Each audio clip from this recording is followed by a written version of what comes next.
about Bethe ansatz to this seminar, but I will try to explain why maybe some people in this room can be interested by that. So all the months we discuss about association scheme. I want to arrive here to Bethe ansatz. So the goal of my day of this seminar is to just fill this blackboard to go from these things and arrive at this corner with the Bethe ansatz. So the first step to understand the things is I'm going to restrict to myself to the P polynomial or NQ polynomial association scheme. To study that, we discuss a lot this month about that. Interesting algebra here is the Théorie algebra. And associated to that, it's the Leonard pair. So I'm going to not to discuss about association scheme, not Théorie algebra, but I will give the definition of Leonard pair if you forget. And associated to that, there is a one-to-one correspondence with some polynomials, the Aske-Wilson polynomial. So it's the first step. I found quite interesting in these domains.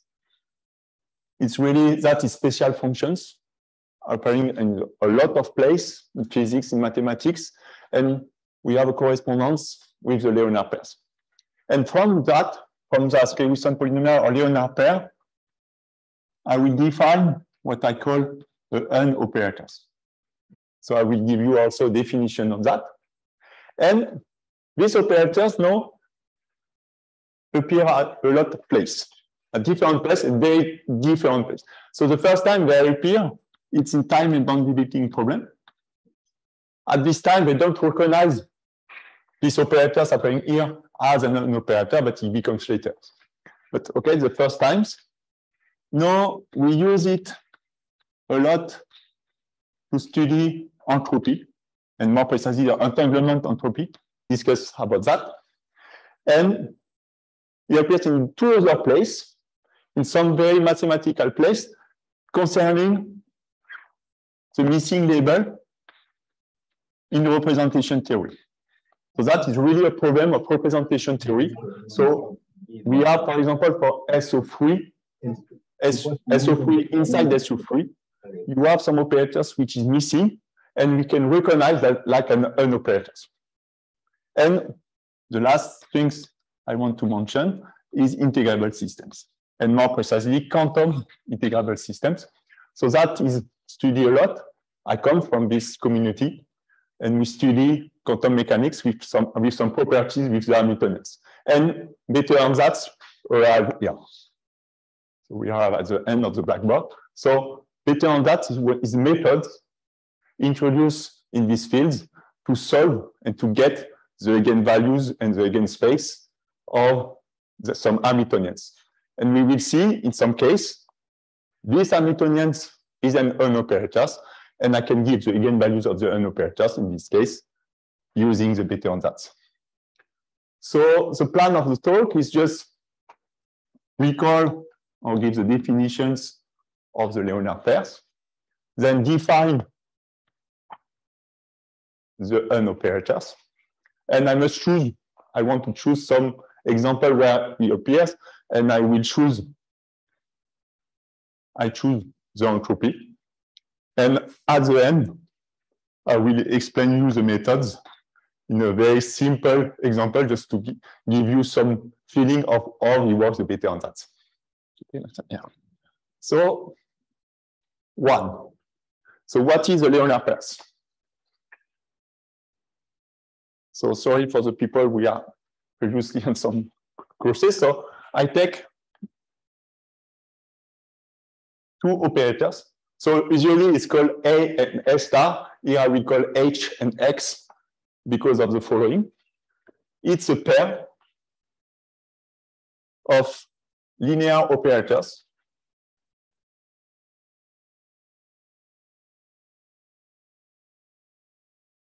on some vector space. So I will take the field like a C, So it's like complex number, C vector space, which I call V, and it's finite. So you can just imagine this guy like matrix when I choose a basis for V. And I ask for some property such that there exists two bases. In the first one, H will be diagonal. H is diagonal. And X is tridiagonal and non-degenerate, irreducible. Just tridiagonal means I have a matrix with I have a diagonal, another one which is upper and a lower, and zero everywhere. And irreducible means I have no zero here and no zero here. And the second property that I ask is there exists another basis where I go other way, meaning X is diagonal and H is tridiagonal. So just take that like a definitions. But for example, you can just imagine the simplest way. It's just when H and X commutes, both there exists one basis where both are diagonal. That is the generalization of that somewhere. Where it's just with less things and more general things. What is very nice, we have also characterizations, an algebraic characterization of these properties. I will not discuss all that, but like I know if two operators commute, it can be diagonalized. Here, I have an algebraic relation between H and X, which is equivalent to these definitions. So I found that quite very, very nice and very natural generalizations of these things. Maybe an example, let's use the definitions. So the simplest example, at least for me, it's SU2. So I take the Lie algebra SU2, generated by G1, G2, G3, satisfying the usual commutation relations. I permute the indices. And I have a representation, the spin S representation of this guy, where G3 is S minus 1 up to minus S. And G1 is a tridiagonal matrices. So I just need all the normalization and so on, where I have 0 on the diagonal, square root of 2S here, square root of 2S minus 1 multiplied by 2, and so on, up to square root of 2S. And the same thing. So that is very well known. And maybe the fact you don't know, it's this tooth guy is a Leonard person. Meaning, I have a change of basis that I give you one basis. So I fill these properties. And there is a second one where I diagonalize J1, which is very similar to this one, and G3 becomes very similar to this one. Maybe people who don't work in Askew-Wilson polynomial, so Askew-Wilson polynomials appears here, is in the change of basis. The entries of the matrix, so when I want to change the basis, I have a transition matrix, and the entries of these matrices are given by some particular Askew-Wilson polynomials, which is, in this case, the Crampé polynomials. So just that, it's maybe one prime. I don't want to discuss about that, but it's the things. So Askew-Wilson polynomials appears here. So now the unoperators, and to be precise, the algebraic one. Here, in this case, I have two bases, and I can ask which operators, which matrix remains tridiagonal in the two bases, and which one is a more general one.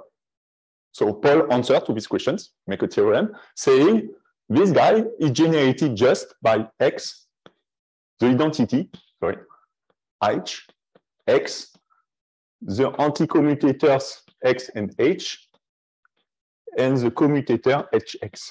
So I take the span of that, span over C of all these operators. So it's very easy to see this guy remains tridiagonal in these two bases. So for example, take the first one, H is diagonal, X is tridiagonal. Here I multiply something which is, I forget which one, h in diagonal, x tridiagonal. So that remains tridiagonal, that remains tridiagonal. The R part is to say that generate all the tridiagonal operators, which remains tridiagonal in both bases. And the N operators, I call, sorry, T, it's just a linear combination of this guy. So it's R0 multiplied by 1, R1 multiplied by X, plus R2 multiplied by H, plus R3 XH, plus S4. The definitions that is the N operators associated to one Leonard pairs. So at each Leonard pairs, I can just construct these linear combinations. Okay, and that I know this guy remains tridiagonal in the two bases I know. So example, which I'm going to use during all my talk, still associated to this guy, and I take a very particular one. So it just T is G1 anti-commutes with J3. And something which I didn't know, so very easy matrices, huh? It's just, I take these two guys, I multiply, I get tridiagonal matrix. Just everything is explicit. The eigenvalue, for example, of this one is very easy. It's just S minus 1, S minus S. One thing I didn't know even 1 year ago, the eigenvalue of that is very hard to compute. We don't have analytical expression of this guy. So for example, for S is equal 7/2, so that is very easy, you put on the computer, so it's just 8 by 8 matrices, so not so hard, but even the spectrum of some degenerations, and it's just for fun and to show you it's not so easy to guess, easy to guess. And after it's some polynomial of degree 8 and so on, and you cannot solve it. No, that is the definitions. I want to say you why we like these operators and why we want to diagonalize it and to have some information about this spectrum. So I give you 4 things. So, but I'm going more to discuss about the entanglement entropy. Is the physical part of my talk. I found it physical. So entanglement entropy. So we saw also some talk about that, but let me just say you what is it. So I have a system with some site, for example, and I take a subsystem of that. So my system is S, my subsystem will be A, and the complementary will be B. At each dot here, for example, represents a vector space. So it's a quantum mechanical problem for the moment. So my eigenfunctions will be in C2 tensorial n, where n is the number of dots in my figure. So if you don't like quantum mechanics, just imagine it's some vectors in this quantum space. And I want to compute what we call rho, reduced density matrices, which is just the trace over this space, trace over B of phi, so that, yeah, it's a matrix.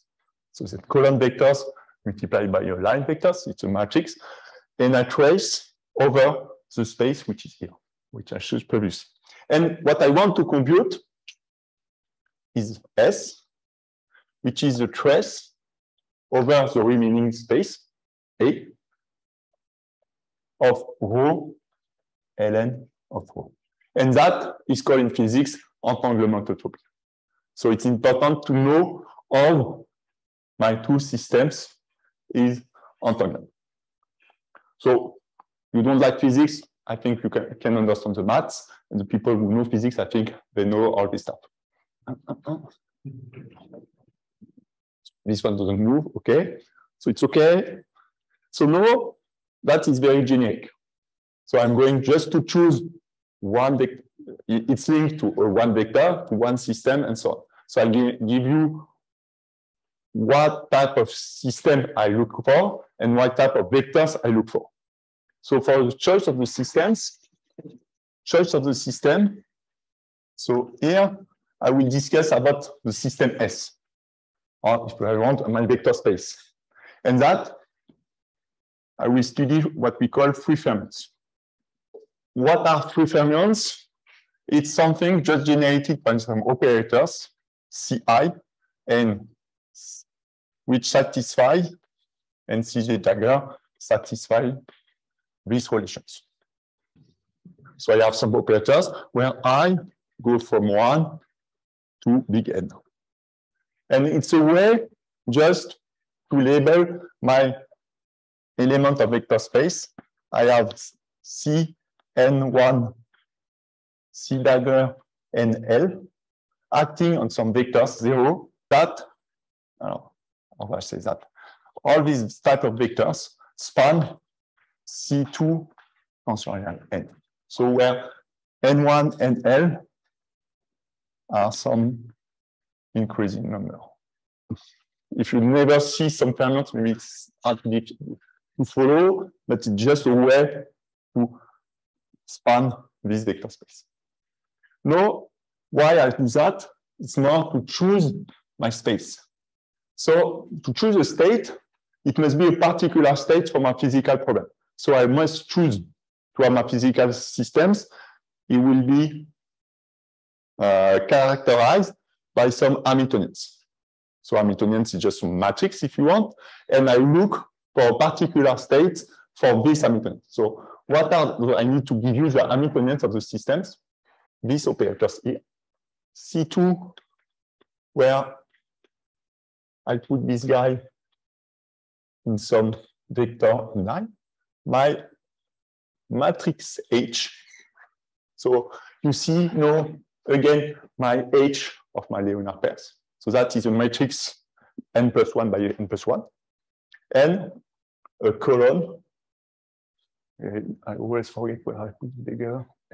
Okay, that is just a sum. That is a matrix I know.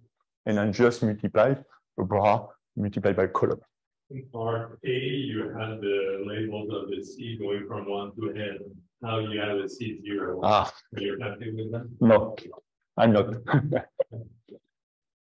In fact, I will more because I want to take this example. So that you have 2s plus 1 elements. So it's the 0 up to 2s to be coherent. All the big N is 2s plus 1. So sorry about that. So here it's 2s. Okay, and my state, an eigenstate of these Hamiltonians with lambda, such that lambda is a smaller. So I choose my state psi like that. And I want to compute the entropy with this state. Sorry about that. Okay. You reach it. It's okay. So what I need now, so I define this space, these vectors. So what I need now is to define the subsystems A. And I will take just my as subsystems. So C subsystem A. And I will take just the L plus 1 first side. And now there's a theorem in this particular case of free fermions with this type of states and with this type of subsystem is to compute S. So I remind you is this guy. I want to compute this guy. So to compute S is equivalent to compute the eigenvalue, another matrix which I call C, which was the component R, always my state here, on the state Tm, Cn, psi. Okay, it's a matrix, and where M and N is 0, 1, up to the size of my subsystem. This matrix now has the size of my subsystem. So I have this matrix. The component here, I need to compute the eigenvalue of this guy. I will obtain S. I will not explain you that. Even the proof, even the formula, but there is an explicit formula from the eigenvalue from this guy to compute the S. Unfortunately, this guy is completely full and quite hard to diagonalize. So people studying that before us found, just by hand, in some example, they found a matrix which is tridiagonal, which commute with that. Thus, they have the explicit entries of this guy.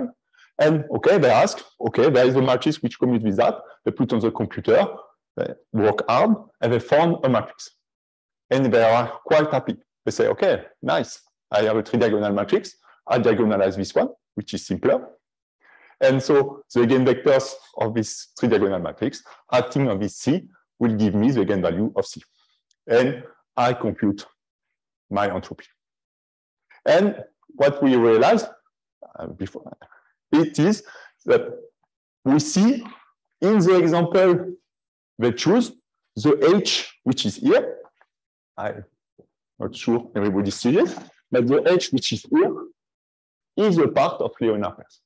Is the first step of our work. Just to say, okay, the H you use, it's part of Leonard pair. So I have another guy, a natural guy is X. If I have X, I have T. And we show, so that is a theorem, it's if H is a part of a Leonard pair, there exists a T. So we must choose correctly the coefficients of the T, such that T commute with C. And we explain like that the miracle they found. Because they just say, okay, I have some systems, okay, it works, I'm happy with that. And where we win, it's, no, we have a classification of this guy or this guy. So we can use all the machinery here to construct some physical model, such that we have this operator which commutes. So I hope that gives you motivations to study this guy and to try to compute these eigenvalues and to have some at least some information of the eigenvalue. So that is my first part. Bethe, ansatz. Only to make sure I understand the matrix C, the part P is 2s plus 1 times 2s plus 1, or is L plus 1 by L plus 1. So that is written, in fact, we saw it's a projection in the L plus 1 states. So that is also a matrix acting on 2s plus 1, 2s plus 1 multiplied by this. Exactly. And it's the full matrix acting on 2s plus 1, 2s plus 1, which commute with it. Yeah. A single T. Yeah. But T is reducible. So I have some 0 in the tridiagonal part. And in fact, the proof at some point is you choose that is tridiagonal. I choose some 0 at some place, such that T commutes with the projector on the L plus 1 space. So if you see this matrix in the basis where, I forget which one, H or X, X is diagonal. So in this one, I will choose T, which is tridiagonal, with some 0 at some place, which is exactly at the place L, or L plus 1. And that proves directly that operator commutes with my projector L plus 1. So you have some freedom in choosing T. In my coefficient R, which is I. Exactly. So that fixes my coefficient. For having a 0. Exactly.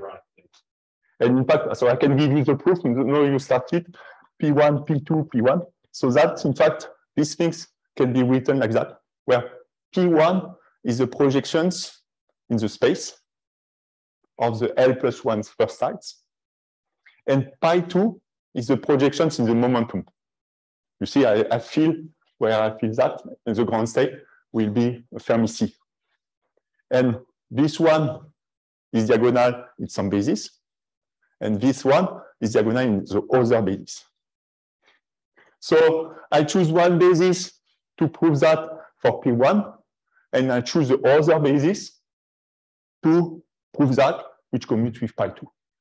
And that fixes all my coefficients, and I prove it commutes. So in fact, it's just 3 lines of computations. When everything is written, just 2 lines of computations. So in fact, I make also these subjects to try to demystify Bethe ansatz. Because when I start to make seminar on Bethe ansatz, everybody say me, okay, I understand nothing about Bethe ansatz, it's just horrible. I don't understand Bethe ansatz. So true, it's an old subject, so there is a lot of different Bethe ansatz. It's quite technical, but I just want to try to demystify a bit, just to give you some idea. So the idea is really the same thing. So that the idea is as a constructions of representations from Algebraic. So maybe that doesn't demystify a lot. I hope a bit. But that's my example of SU2.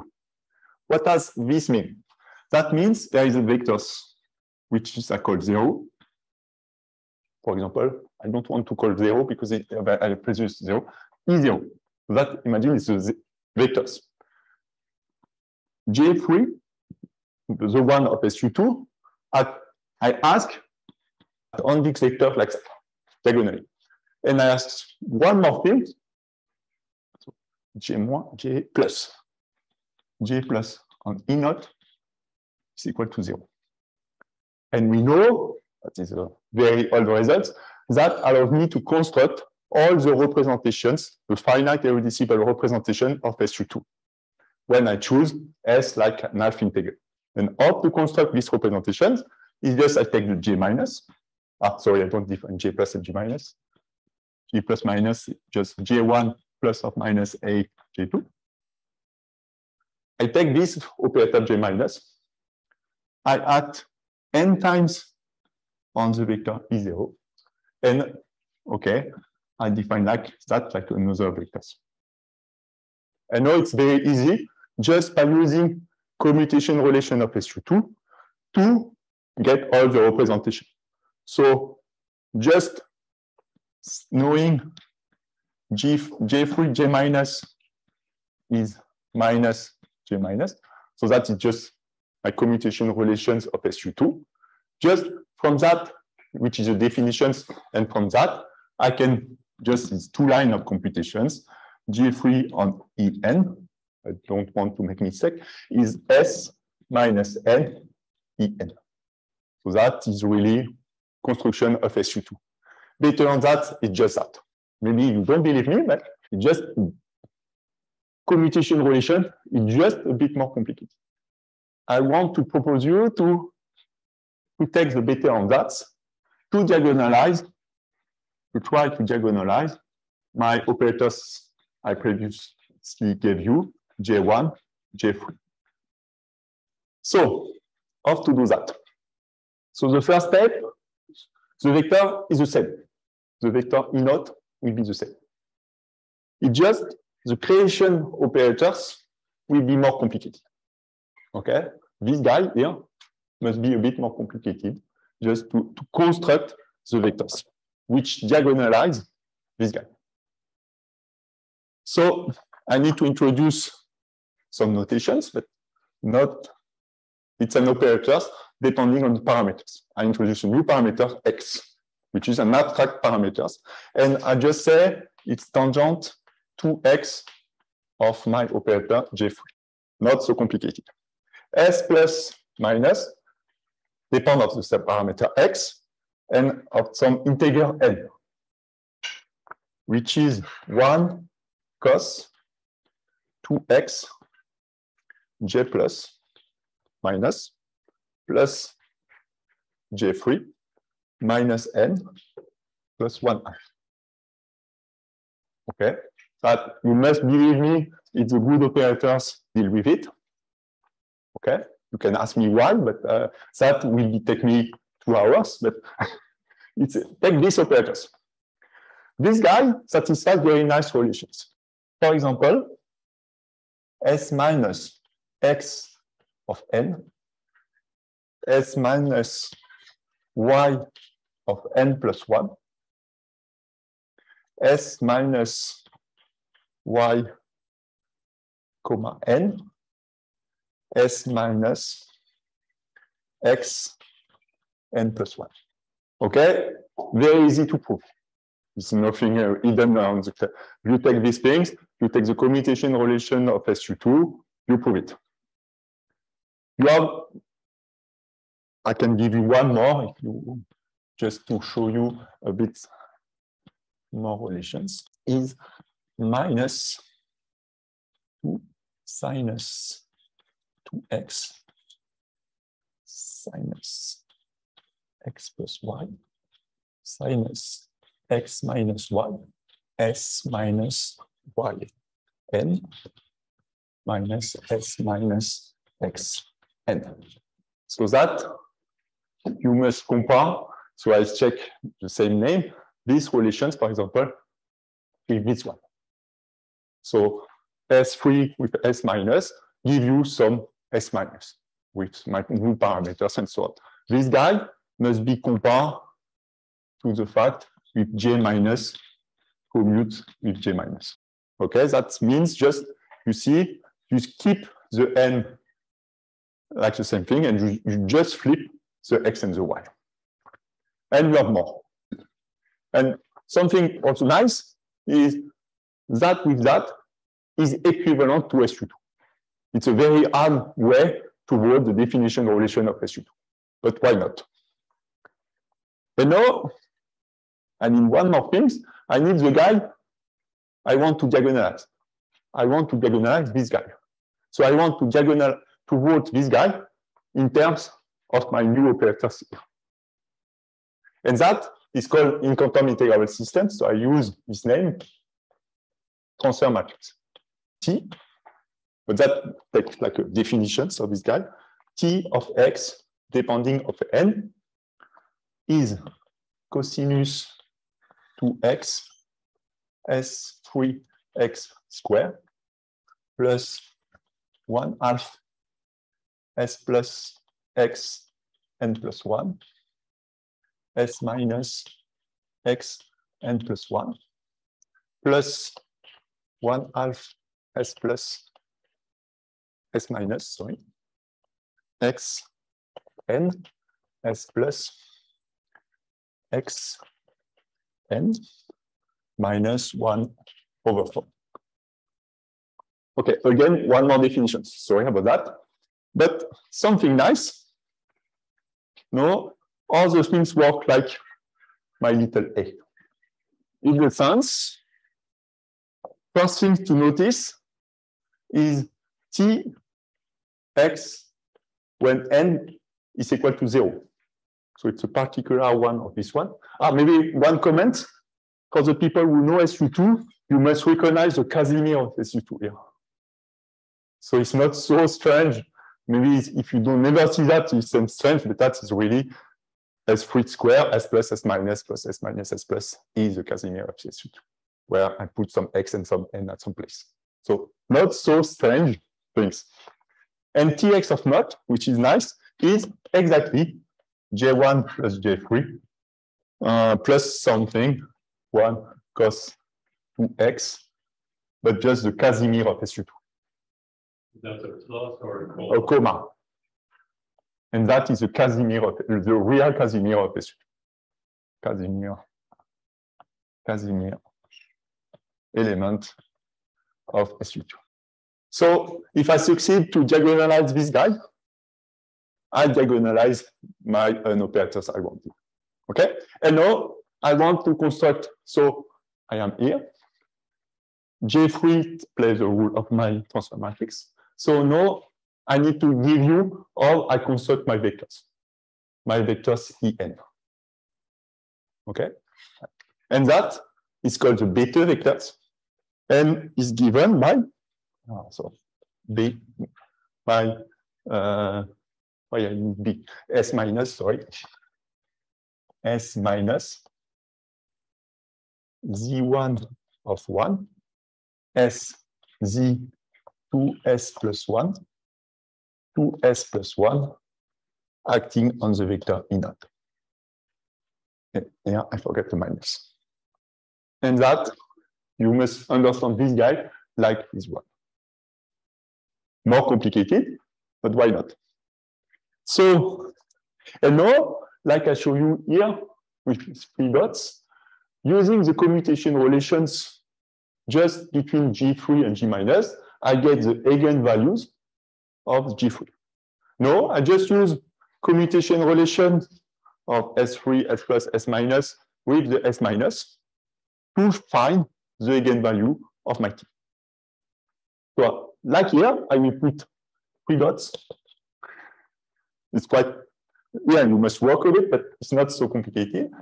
And you get Tx of naught on the vector Z, though depending on these parameters, is equal of lambda of x b z. If I stop here, I will be happy. But it's not so easy because the commutation relations is more complicated. I have some other term appearing when I make the commutation relations. So that I will be happy because that gives me the eigenvalues I want. But I have some other terms, but I can deal with it. It's sum over k of 1 to s plus 1. Some functions, explicit function, but I just don't want to work here. Some other functions depending just of x. Some other functions depending of the k and of my parameter z. Yeah, so z bar means is the set of all the z. And some vectors, z minus 1, z1, 1. But here, instead to have everything with z, I replace zk by the x. So in these vectors, I just replace at the case place zk by the x. This x here. So that will be at this place k and all the other things.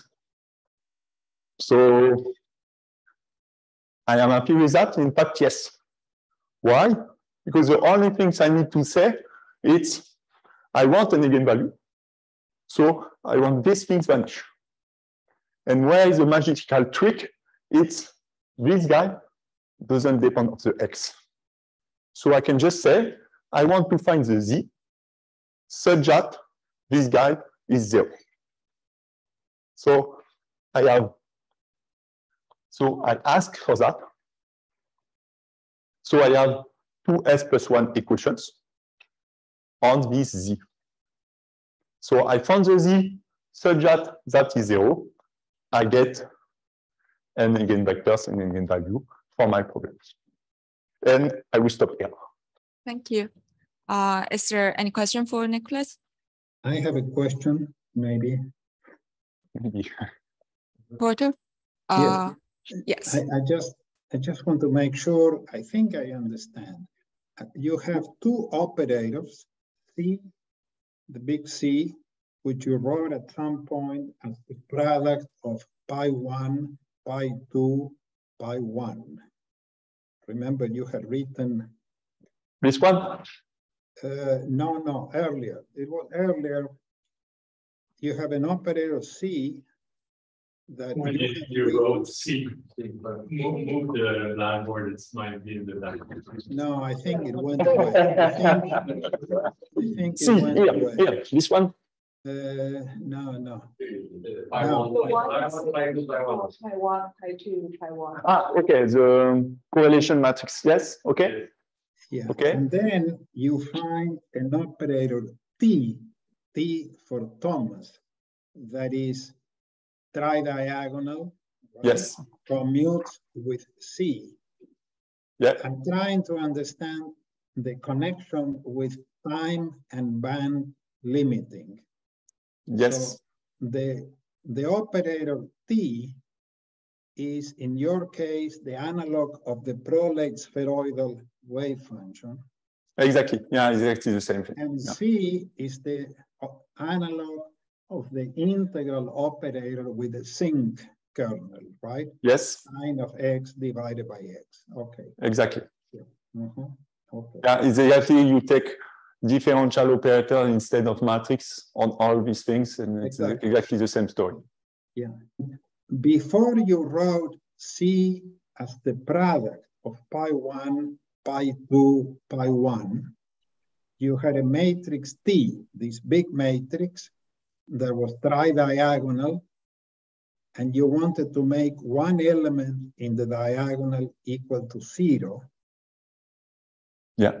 And that's exactly the same trick that Perline wrote or found many, many years ago in giving a construction of the commuting differential operator, that is the Prolet spheroidal one, in terms of commutators and anti-commutators, which is nice. It's the same. Yeah, it's the same story. We just reproduce this story of time-independent limiting problem in terms of time entanglement entropy.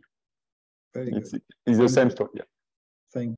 Can you tell us about the capital UK that you want to set to 0? Are they polynomial? Are they? Yeah, polynomials. So it's difficult to solve. Yeah, well, it can be difficult to solve, but it's the equivalence of put 3 particles in the box. This guy will be the quantification of the momentum. So you have n particle in the box.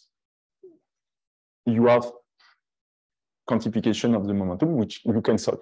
That will play the same role, but more difficult to solve. Can you find the eigenvalues of that T in closed form, perhaps in terms of orthogonal polynomials or something?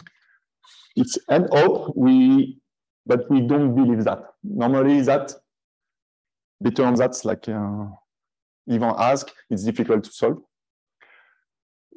At one stage, it's easy to solve when you make some thermodynamic limits in physics. So if you send S to infinite, for example, this type of equation becomes some integral equations, and you can find now the solution of the Bethe equations. Sorry, I don't say that. That is called Bethe equations. And to find explicit solutions is also difficult, to be honest. But okay, at some limits, it's possible to find some really explicit solutions. Okay, so you're saying once you're given the numerical value of the S, once you're given that, then you can grind out and get get the and even for S big, it's very difficult to solve that in some computers. Even in the computer, it's quite difficult. But for S big, we have the solution of this type of equations comes on some line, and we have some equation on the line, and we can solve the equations for the line, and we solve this type of equations for S big. I agree, just not to say it's not the end of the story. We need to study that. But at some point, it's also quite interesting because you go backwards to the polynomials, because these guys, if you look at it, it's also give you the 0 of some polynomials. So the solution of this type of equations is the 0 of some polynomials.